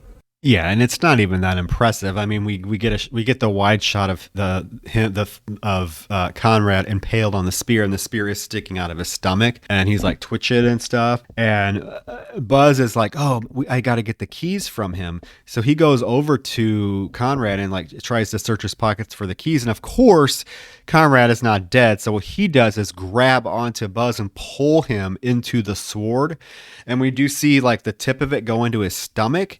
And then Buzz still has the gun, so he like shoots Conrad in the face a bunch of times and pulls away and is fine, except at this point, the monster, Gunther, drops down from the ceiling, sees that his father is impaled on the sword, and goes ballistic, attacks Buzz as Amy runs out of the room. Amy, at this point, Amy really pisses me off because she does nothing. She does nothing to help anybody. She just kind of stands there and cowers and pouts. And then as she sees Buzz starting to get attacked, she actually goes to, like, run away. Like, and she's just standing there crying, and then she, like, flees the scene. And it's such, like, a letdown because, I don't know, I mean, we've talked about this how many times now about wanting a strong female. And there was no reason to make her so lame. Like, come on. Like, again, Toby Hooper, come on. Like, sure, Marilyn Burns may have mostly just screamed and ran, but God did she scream and God did she run. And she was fight and flight. This girl is just whimper and cower. And very few times does she take the chance to actually fight back or defend herself. So that's a kind of a letdown of this character, and I think that is kind of poor writing. She runs out to the next room within the Funhouse, and she turns around, and the doors open, and a clown prop comes out carrying Buzz, who is now dead, in its arms in a very awkwardly positioned way. I mean, it is uncomfortable. This poor actor, he had to be so uncomfortable because he's like, it's a very dramatic, like, moment of his body just laying there in this clown's arms. But the thing that sucks about it is, aside from the stomach wound, there's nothing. There's nothing. Yeah, we don't even know how he died. There's nothing. I mean, he's just dead on this clown's arm. Our clown's arm sprawled across this clown's arms, and of course, Amy just, like, stands in front of it and just, like, screams and whimpers, and then she decides finally to run. And at the same time she runs, all of the animatronics in the funhouse turn on again to disorient her. It's kind of a cool because she's, like, looking around trying to figure out, and all these things are, like, laughing at her and stuff. And she goes into the office or the room where we do see the brief glimpse of Liz's body, and all that it looks like is there's, like, her face is bloody, like there's nothing, and it's a brief glimpse. She shuts the door. The monster Gunther breaks through the door, and Amy escapes, like, down this hatch and ends up in this, like, boiler room. I don't even know what this is. There's chains, gears. What is this? Do all fun houses have this room? I want to know. I don't know. It makes no sense. It looks like a fucking, like, meat factory. There's, like, tons of chains, like, rotating around the room. I will say at this point, like, thank God they kind of give us a bit of a chase sequence because, like, it needed it. This movie needed it. Like, it needed some kind of faster pacing. Because she runs through the haunted house, and visually it is pretty stimulating. I do enjoy this whole sequence. She gets down to this boiler room. Yeah, you're right. Which I'm guessing is, like, you've got a lot of, like, spinning wheels and shit. Like, it basically is, I guess, what keeps the ride aspect of the trip going. I guess could be. But there's, like, chains with, like, meat hook things hanging off of them that that are going around in this giant circle. What the hell are they doing? It has no relation to the actual movie whatsoever. It feels like a completely different environment. But it does lead into what is, like, the final sequence of the movie. And going into this moment, I do want to establish that, like, let's also just acknowledge up to this point that the amount of time spent pursuing the kids and killing them off compared to the amount of time we've received vast amounts of background and, like, story and just time spent at the theme park, it is not a fair balance because this is the last scene of the movie. It goes by pretty quick, and I don't want to say it's a letdown. It's probably the best moment in the film, but it's not like anything massive. It goes by fast. It goes by super fast, super fast. It looks good. It's kind of an interesting, like, ending to the film, but it's just rushed, and maybe I'm wrong, but I just kept thinking, what the fuck is this room? I don't get it. And how big is this fucking funhouse compared to what it looks like on the outside? Because it's just, I don't know.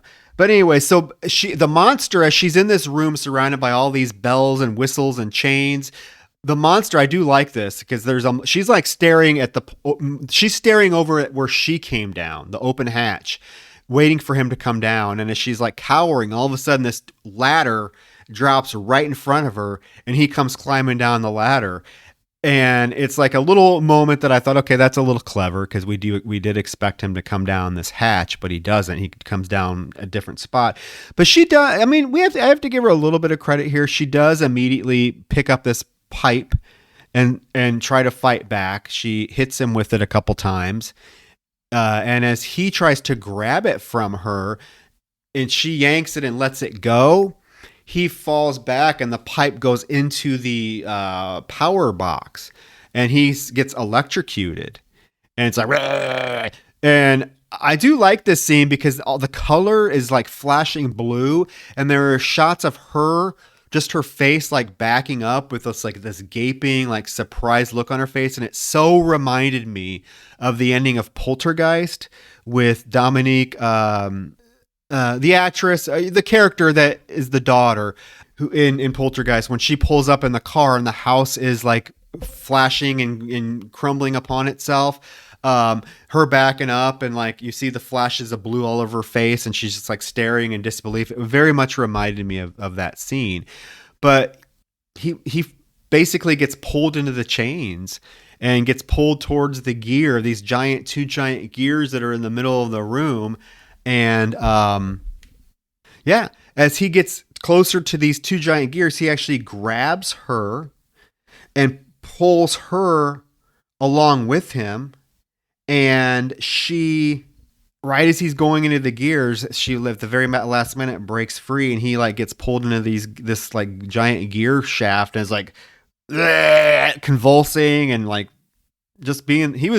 This actor was really living this getting crushed by gears up. Yeah, for such a tame movie, they sure like gave you an aggressive final moment with the creature, defeating the creature. They really made it violent. One thing that annoys me is with the way they wrote Amy's character, she only technically like really defends herself once. She like finally fights back and through like a series of random accidents manages to violently like electrocute Gunther and then have his body fall into like the clockwork and get caught on like the hook that like carries him around. You know what I mean? Like it's like she did not earn that kill. No, it was nothing. It was really nothing she did. It was all by happenstance. It was the fact that when he grabbed the pole from her, he swung it back too far and hit the fuse box. It was nothing of her doing. It's not like she did anything. But I mean, I do. Even as the he's getting caught in the gears and the lights are flashing and it's just her face. It very much is reminiscent of the scene with Dominique Dunn from Poltergeist, that ending scene. Rest in peace, Dominique Dunn. Rest in peace. She was, that what happened to her was bullshit too. The monster's dead, and Amy somehow then miraculously can just walk out the front of the funhouse now. I mean, apparently because the monster's dead, the doors are unlocked by themselves because this was the same door they tried to get out earlier that was chained. But now it's not. And she walks out, and as she's out and it's broad daylight, it's morning now, she turns around and that big fat lady thing at the top of the funhouse laughs at her, and then it just kind of dies. And I was like, oh, you're clever, Toby Hooper, because it's not over till the fat lady sings. Ha ha ha ha. It's so clever. Man, I feel like that fat lady is really speaking for us, the audience, because it's like I think this ending is so absurd because Amy like just went through this traumatizing yet brief experience and now she waddles out of this fun house and like there's all these people kind of standing around her just going about their day and she doesn't approach anybody. She just kind of like she stumbles out of there like as though she maybe just experienced something like kind of uncomfortable. Yes. And she doesn't ask anybody for help. Yeah. There's all these people that are like tearing down the carnival. The bag lady is still there doing her thing. I'm like, does this bitch ever leave or go to bed or anything? Because she's still there. This ending feels extremely incomplete to me. And it ends. Basically, it ends. It ends with her walking away, and we see another aerial shot of her walking, and everyone's just tearing down the carnival, and then the credits roll. Yeah. It's kind of a deflating balloon of an ending for a movie that overall, as I kind of implied at the beginning of this review, does not really withstand the test of time for me. It's fun. I'm happy we watched it. I prefer many other films by Toby Hooper over this movie, to be honest. Like, this one is almost at the bottom of the barrel. I'd rather watch Invaders from Mars any day of the week. I think that, I feel like Texas Chainsaw was visceral. Invaders from Mars was almost, kind of comedic. And I feel like this falls in a very blasé middle area, where it tried to be both kind of light and less violent than the previous film, and almost have in some ways kind of a sense of like cheesy sci-fi, like it's a monster movie, but it just doesn't quite hit for me. Not to say it's not fun. I had a lot of fun watching it, and it's a very pretty movie at times. But there's not one standout moment to me. There's some moments that are okay. There's some moments that I would categorize as good, but there's not one moment that I'm like, this is a favorite moment of mine. Yeah, I think you hit the nail on the head. The film looks great. You can tell it had some budget behind it. I love some of the shots. The cinematography in this film is top notch for an early 80s slasher film. You don't see a lot of inspired cinematography like this. But it just, I don't know. I had in my mind, I just thought it was a much better film than what it really is, if that makes sense. And I think it has to do with watching it as a kid and the nostalgia of it, and just the familiarity of being a kid going into these types of carnivals and fun houses, and then seeing it translated onto screen in such a beautiful, elaborate way. Obviously, as a kid, is going to attract your attention. And I feel like this film, almost to me, was made for kids. Man, yes. I don't know. It seems like that way. And I wonder, and I know, guys, I know there are fans of this film. Trust me, I know there are fans of this film. But I implore you that if you're a huge fan of this film, or you think, let me rephrase this. If you're a fan of this film, awesome. I can see it. But if you're one of these people that are listening to this and you're like, oh, well, I love that film, I implore you to do this. If you haven't seen it for a long time, please rewatch it and just see if you still feel the same way as you did maybe when you were 12 years old watching it, because it is kind of an iconic. I would say the cover art of this film is definitely iconic, but the film itself, if you think this is a great film but you haven't seen it for a long time, just watch it again. I enjoyed watching it. Is it? It's probably a film I'd revisit every couple years, but it's like not a film that I'd be like, oh, I gotta watch the Funhouse. It's good to put on like at a Halloween party maybe, where people aren't really paying attention and just mingling and just have something in the background, because the plot is so slow and meandering, and the Joey shit is just pointless, and it doesn't pick up or give you anything of substance as far as horror or slasher movie wise until the last 15 minutes. when it comes to movies of this era, older films, I'm one of those people who tries to fall back on the word iconic a lot. I'll say that a movie's iconic, and this is an example of a movie that I don't think I'd use that term for. It's a classic horror movie made in the 80s, but I certainly don't think it would be iconic. It has some memorable aspects, but I wouldn't categorize it as a movie that, like I said, withholds the test of time. He's got better films. Yeah, I said the cover art was iconic. Oh no, and this was kind of a separate thought from you saying. No, I know what you're saying, but I'm saying I think the cover art is iconic. I don't think the film itself has anything that's really iconic to it. I mean, it's just bland, and you're right. His Texas Chainsaw Massacre is 20 times better than this. Even Salem's Lot, his made-for-TV Salem's Lot, is better than this. But I'm glad we watched it. It was a good little Halloween watch. Like I said, guys, this would be a fun one to put on during a Halloween party when people really don't have to pay attention, and just have it on in the background, because there are some scenes that I think are cool. That's all I can say. Yeah. That's all I can say. So that's the Funhouse. So, do you have any last thoughts, or do you want to talk about our next film that is a Halloween themed film that is going to... Well, I'm much more excited to discuss that film. I guess I will say at the end of the day that this film has some fun visuals, and there are things that I think that, like you said, revisiting it every few years There's a few individual shots in the movie that I really get excited by.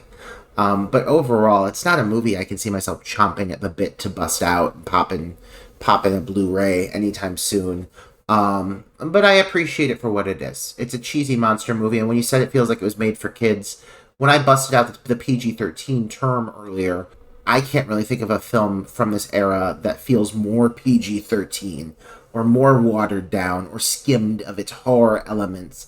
It definitely feels like some things had to have hit the cutting room floor. It's interesting because I read that this film was considered a video nasty of the era, but it's been considered mistitled because of this. And I absolutely agree with that. I think it does not make sense for this to be called a video nasty. If I remember, I do remember that, but if I remember correctly, the reason it was called the reason some people think this was named a video nasty is because there was that film from the 70s, the mid 70s called The Last House on a Dead End Street. That was like a snuff type film, fake snuff film, but the alternate title for that was The Funhouse. So there was kind of confusion between the two films. Yeah, so it was almost an accidental mistitling. Yeah, because there's no reason, there's no way this should be a video nasty. It's not that. No, it's an unearned title for that indeed. But yeah, regarding our next review, guys, it's Halloween. It's a big time for us horror fan lovers. It is that time of year. It's our Christmas. We have plenty of reason to celebrate. This season's been good to us. There have been a lot of horror movies hitting both the big screen and the small screen. Plenty to acknowledge, plenty to view, plenty that I'm sure some of you have seen already. But I want to talk about a movie that really defines the season for me. When I think Halloween, there's a few titles that really stand out. And I would say one of my top 3, without a doubt in my mind, has to be the 1987 iconic, and I'm using it wholeheartedly here, Night of the Demons. Yes, one of my favorites. Yeah, it's huge. Huge. It has a huge following, huge fan base. If you go to any film festival and you're going to see Amelia Kincaid and Linnea Quigley, and the fans go crazy for him, and it completely makes sense because the characters in this movie are one of the things that make it so great. What a good cast. And I've got to say, we're very lucky because we do like to have special guests once in a while, but our special guest for this specific review is none other than Judy herself, Kathy Podwell. We are going to have a 2-hour-long review of Night of the Demons with Kathy, who is going to take us through the movie scene by scene and help us dissect the film and just kind of reminisce with us her experience of creating this iconic piece of cinema. And I can't think of a more exciting way to spend the holiday. I mean, yeah, guys, how exciting is that we get the final girl from Night of the Demons to come on our little show to talk about the film. So we really want you to tune in because it may stray from our typical format just a little bit. We may not be so as thorough covering the plot as we generally are, just because I feel like the movie itself is so well known and so well viewed by horror fans that I don't feel like we need to spend as much time going through it, frame by frame as we usually do. I really want it to be, because we are lucky enough to have her on the podcast to talk about the plot of the film, but also more about the production and the making of it, and just having some conversations with her about how how the film has kind of impacted her, and what her whole view on the film is now all these years later. It'll be a very interesting episode. So guys, that is our big treat for you. It took Roger worked his magic and was able to get her to say yes, and hopefully it's just the start of these types of guests that we have with films that we cover that actually have been in the films. We have some other ones kind of in the works that I'm excited about, so definitely stay tuned. Yeah, I'm really excited to hear about, more than anything, what was it like on that set? Because when you think of what this film is known for, it's the amazing makeup effects and the practical effects and just like the second half of the movie is batshit. You know, it goes all over. Yeah. And they do some really amazing things and some really great sequences. And I want to hear about what it was like making that come to fruition. Like, we're absolutely. very lucky to have her. So yeah, guys, all the more reason to tune in next week, Halloween week. Night of the Demons with Kathy Podwell. Yes. Next But until week. then, we hope you enjoyed the Funhouse. I can't wait for you to go and download that song by Pink. And honestly, until next week, guys, I hope you have a delightful weekend, and let's get ready for a really kick-ass episode. Absolutely, guys. It's going to be a blast. Again, Night of the Demons, Kathy Podwell. Gosh, what more could you ask for Halloween? And again, if you want to, if you're pining for more Dark Night of the podcast, go over and check out our Patreon. The link will be in the show notes. And we do have a Terrifier episode, and then we have a mini episode, and we are planning our next full-length episode as well. So stay tuned for that. But guys, thank you. Or if you don't want to do that, go to Apple Podcasts and leave us a review. Do we want to announce what our next Patreon Let's episode wait. is? Let's wait. Do you want to leave a hang? Oh God, I'm so. Oof. Okay. Yeah, Tempting, let's wait. but I hear you. I hear you. Well, guys, right now we're just gonna bask in the glow of Kathy Podwell. That's all that's coming, and that's all that we need right now. Yeah, exactly. We don't want to overwhelm them too much with awesomeness, right? All right, guys. Too much. All right. You guys have a good one. Good night.